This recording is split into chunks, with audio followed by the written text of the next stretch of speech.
Hello, 4th grade. It's Miss Grubb again. I'm back with instructional resource number 3. So this is the one you'll watch before assignment number 3. I did print this sheet off so we can kind of look at what I'm talking about this time too. I hope this will help a little bit.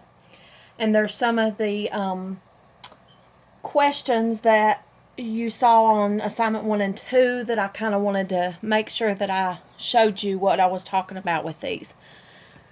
So this is in your parents' part of the packet, so they can look at this with you if they want to. They also have the answers in my work, but I am going to work out those here also.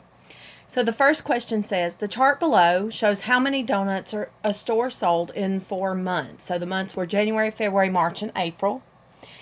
And it says, which is the best estimate of the total number of donuts sold all together? So I've circled the word estimate and the word all together. So all together tells me that we're putting amounts together, and because they're different amounts, not the same amount, we have to add.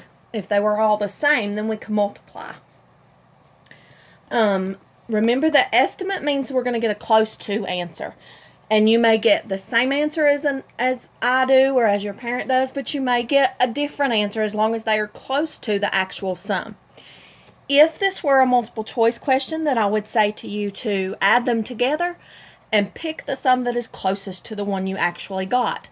Since this is a fill in the blank, then I recommend that you round first and then find a close sum to what the actual sum would be.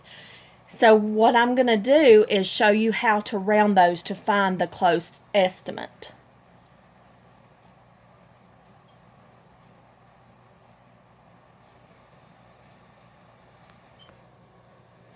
Okay, so if we're going to round these, we're going to say, what is 406 close to?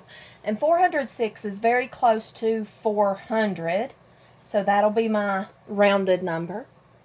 296 is very close to 300, so we'll go ahead and round that one up to 300. 345, you could choose to round to 350 because it is close to 350, or you could round it down to 300 and stick with rounding to the hundredths place. Either way is going to give you a close estimate, and both estimates would be accurate. 284 is going to round to 300. And then once you have those numbers rounded, you can add them together to get your estimate. So for this one, we have zeros in both columns. 4, 5, 6, 7, 8, 9, 10, 11, 12, 13. So the estimate of how many donuts were sold in those 4 months would be 1,300.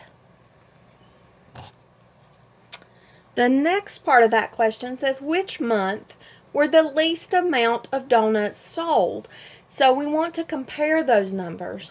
I have told you in the past the best way to compare numbers or add or subtract is to put them on lined paper. So I did go by the school and get my lined magnetic paper.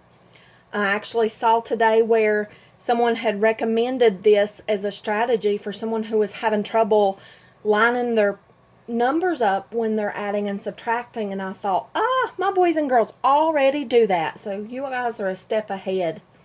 So we're looking for the month with the least amount of donuts sold.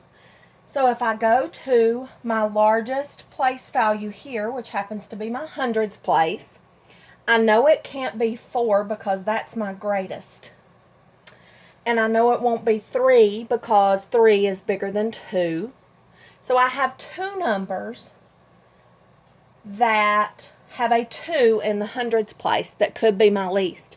So we have to move on and look at the tens place in those. 9 is greater than 8, so the least is 284. But the question doesn't say which number's the least. The question says which month were the least amount of donuts sold. So when I go back to my chart,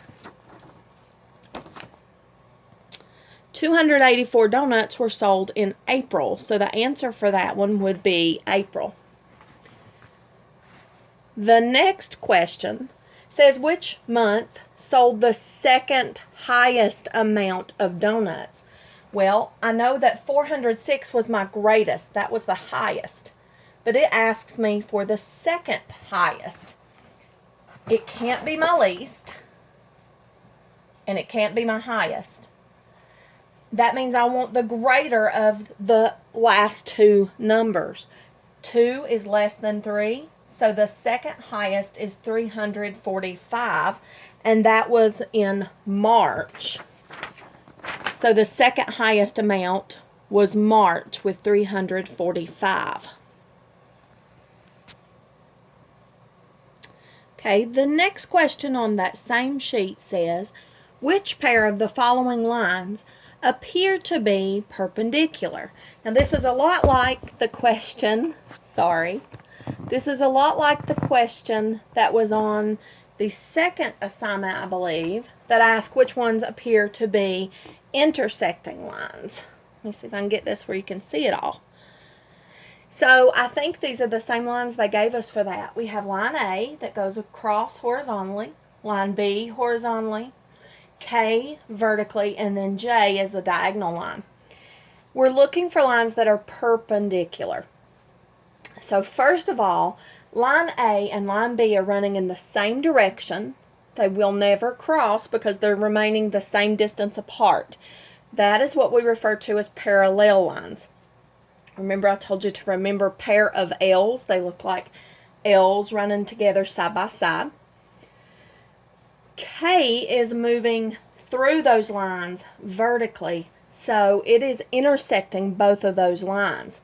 J is also intersecting those lines. Remember the word intersect means to cross. So any line that intersects crosses that line.